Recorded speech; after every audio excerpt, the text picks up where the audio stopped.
بسم اللہ الرحمن الرحیم۔ اسلامک انفو ڈیسک چینل پر آنے والے نئے اور پرانے خواتین و حضرات کو اشنال کی طرف سے السلام علیکم۔ ناظرین، آج ہم آپ کے ساتھ ایک بہت ہی نازک لیکن سنگین مسئلہ ڈسکس کرنے والے ہیں، اور وہ ہے لڑکی اور لڑکے سے متعلق۔ خواتین و حضرات، آپ اور میں یہ بات اچھی طرح سے جانتے ہیں کہ جیسا جدید دور چل رہا ہے اور جتنی سہولتیں ہمیں فراہم کی گئی ہیں، ایسے حالات کے پیش نظر لڑکی اور لڑکے کا ایک دوسرے سے باتیں کرنا، ایک دوسرے کے ساتھ اپنی پرسنل چیزیں شیئر کرنا بہت ہی آسان ہو گیا ہے۔ لیکن نوجوان نسل کس غلطی کا ارتکاب کر رہی ہے؟ جانے انجانے میں وہ شریعت کے کن اصولوں کو توڑ رہے ہیں؟ آپ کی خدمت میں آج ہم اسی چیز کے متعلق آگاہی لے کے آئے ہیں۔ اگر کوئی لڑکا کسی لڑکی کو پسند کرتا ہے یا اس سے شادی کرنے کا ارادہ رکھتا ہے، اس سے منگنی کرنے کا ارادہ رکھتا ہے، دل ہی دل میں اسے پسند کرتا ہے، تو محض اس بنا پر کیا اسے یہ حق حاصل ہے کہ وہ لڑکی کو جتنا چاہے دیکھ سکے؟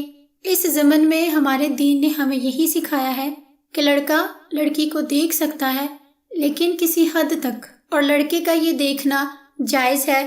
لڑکا لڑکی کو اجازت کے ساتھ بھی دیکھ سکتا ہے اور اجازت کے بغیر بھی دیکھ سکتا ہے، یعنی چھپ کر بھی دیکھ سکتا ہے، لیکن اس کا دیکھنا صرف اس لیے ہو کہ لڑکی مجھے پسند کر لے گی اور میں اس سے شادی کا ارادہ رکھتا ہوں اور اسے اپنے نکاح میں لینا چاہتا ہوں یا اس سے منگنی کرنے کا ارادہ رکھتا ہوں۔ دین اسلام نے یہ اجازت اس لیے دی ہے کہ ان میں نکاح کی دعوت ہو سکے، یعنی لڑکا جب لڑکی کو دیکھے تو اس لڑکے میں لڑکی سے نکاح کرنے کی خواہش جاگے، اس کے علاوہ اور کوئی مقصد نہیں ہے۔ ترمذی اور ابن ماجہ نے مغیرہ بن شعبہ رضی اللہ عنہ سے روایت کیا ہے کہ انہوں نے ایک عورت کو نکاح کا پیغام بھیجا تو نبی کریم صلی اللہ علیہ وسلم نے انہیں فرمایا، اسے دیکھ لو تو یہ تمہارے مابین محبت و مودت کے لیے زیادہ بہتر ہے۔ ترمذی میں حدیث نمبر 1087 اور ابن ماجہ میں حدیث نمبر 1865 میں حدیث کے یہی الفاظ آئے ہیں، یعنی تمہارے درمیان ہمیشہ محبت و مودت کے لیے زیادہ بہتر ہے۔ یعنی یہ دیکھنا اس وجہ سے ہے کہ اس دیکھنے سے تم دونوں کے درمیان محبت اور مودت بڑھے گی۔ اور اس حدیث کو علامہ البانی رحمۃ اللہ علیہ نے صحیح ترمذی میں صحیح قرار دیا ہے۔ ابو داؤد رحمۃ اللہ علیہ نے جابر بن عبداللہ رضی اللہ تعالیٰ عنہ سے روایت کیا ہے کہ رسول کریم صلی اللہ علیہ وسلم نے فرمایا، جب تم میں سے کوئی کسی عورت سے منگنی کرے تو اگر وہ اسے دیکھ سکتا ہو تو وہ ضرور دیکھے جو اس کو اس سے نکاح کی دعوت دے۔ جابر رضی اللہ تعالیٰ عنہ بیان کرتے ہیں کہ میں نے ایک لڑکی سے منگنی کی تو میں اسے دیکھنے کے لیے چھپ جایا کرتا تھا، حتیٰ کہ میں نے وہ کچھ دیکھ لیا جس نے مجھے اس سے نکاح کی دعوت دی اور میں نے اس سے شادی کر لی۔ اور حدیث کا حوالہ ہے ابو داؤد میں حدیث نمبر 2082، جسے علامہ البانی رحمۃ اللہ علیہ نے صحیح ابو داؤد میں بالکل صحیح قرار دیا ہے۔ اب جب بات ہو رہی ہے دیکھنے کی، تو کہاں تک دیکھنا جائز ہے؟ جسم کے کون کون سے حصے دیکھنے کے زمرے میں آتے ہیں؟ علماء کرام کا اس معاملے میں اختلاف ہے۔ جمہور علماء کرام حنفی، شافعی اور مالکی حضرات کہتے ہیں کہ لڑکا لڑکی کا چہرہ اور ہاتھ دیکھ سکتا ہے، لیکن احناف کہتے ہیں کہ وہ پاؤں بھی دیکھ سکتا ہے، اور حنابلہ یہ کہتا ہے کہ وہ کچھ دیکھ سکتا ہے جو عام طور پر ظاہر ہوتی ہیں، مثلا چہرہ، ہاتھ، سر، گردن اور پاؤں، یعنی یہ چیزیں ظاہر ہوتی ہیں۔ اور یہی مسلک راجح ہے، کیونکہ جب نبی کریم صلی اللہ علیہ وسلم نے یہ کہا کہ وہ عورت کی لا علمی میں بھی اس کو دیکھ سکتا ہے، یعنی چھپ کر، تو اس سے یہ معلوم ہوا کہ آپ نے وہ کچھ دیکھنے کی اجازت دی جو عام طور پر ظاہر ہوتا ہے، اور دیکھنے میں صرف اکیلے چہرے کو مفرد کرنا ممکن نہیں، کیونکہ چہرہ اگر ظاہر ہوتا ہے تو اس کے ساتھ ہاتھ پاؤں بھی ظاہر ہوتے ہیں، تو ظاہر ہونے والے اعضاء میں چہرے کے ساتھ ہاتھ پاؤں بھی شامل ہیں۔ لیکن جو کہتے ہیں کہ سارا جسم دیکھنے کی اجازت ہے، یہ قول ٹھیک نہیں، نہ ہی درست ہے، کیونکہ ایسی حالت میں عورت کو دیکھنا حرام ہے۔ اگر دیکھنے کی رخصت جو ہمیں ملی ہے اس سے کوئی یہ سمجھے کہ عورت کا سارا جسم دیکھنا ہی جائز ہے، تو یہ جائز نہیں ہے۔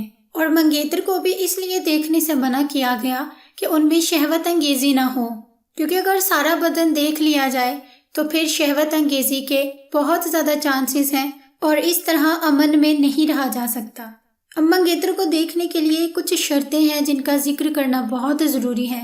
شیخ ابن عثیمین رحمۃ اللہ علیہ فرماتے ہیں کہ عورت کو دیکھنے کے لیے 6 شرطیں ہیں۔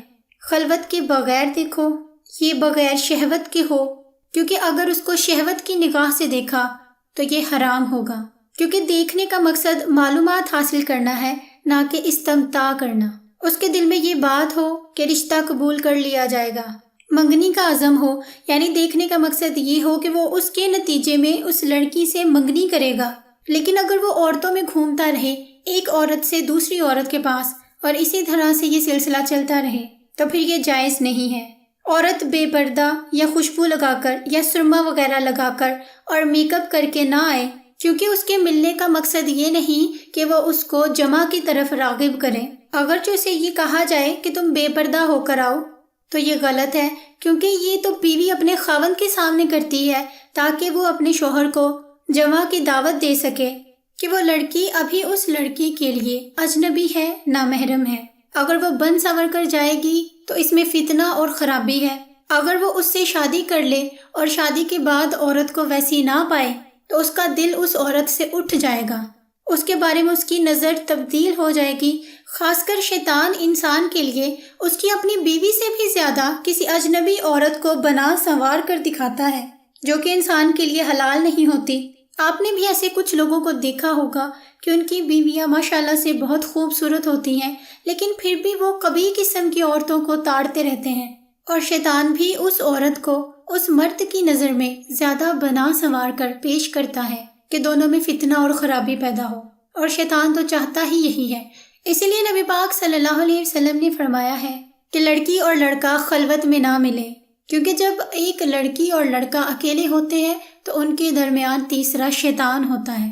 اس لیے یہ بہتر ہوگا کہ اگر دیکھنا مقصود ہے تو لڑکا خلوت میں لڑکی کو نہ بلائے اور اسے شہوت کی نگاہ سے نہ دیکھے۔ ہاں، چہرے کو بار بار دیکھ سکتا ہے، اس لیے کہ اس کا دیکھنے کا جو مقصد ہے وہ پورا ہو جائے، یعنی اسے نکاح کی دعوت ملتی رہے۔ اگر وہ یہ کام خود نہیں کر سکتا تو کسی بااعتماد عورت کو بھجوا کر یہ کام کروا سکتا ہے۔ وہ عورت اس لڑکی میں جو بھی اچھائیاں دیکھے، جو بھی ظاہری چیزیں دیکھے، ہو سکے تو اسے اچھے انداز میں بڑھا چڑھا کر بیان کر دے، تاکہ رشتہ جڑنے کی اور نکاح کی جو دعوت ہے اس کی بصیرت مل سکے۔ کیونکہ دیکھنے کی اجازت اسی لیے دی ہے کہ زندگی کا ایک بہت ہی خطرناک اور اہم فیصلہ یعنی شادی، اس میں بندھنے سے پہلے دونوں ایک دوسرے کو تھوڑا سا جان لیں تو ان کی آئندہ کی زندگی خوش آئند طریقے سے گزر سکے۔ اگر آپ کا بھی اس موضوع کے حوالے سے کوئی سوال ہے تو آپ ہم سے پوچھ سکتے ہیں۔ اگر ویڈیو پسند آئی ہو تو اسے لائک، کامنٹ کر دیں، دوسروں کے ساتھ شیئر بھی کریں، چینل کو سبسکرائب بھی کر دیں۔ مجھے دے نیکسٹ ویڈیو تک کے لیے اجازت، دعا میں یاد رکھیے گا۔ فی امان اللہ۔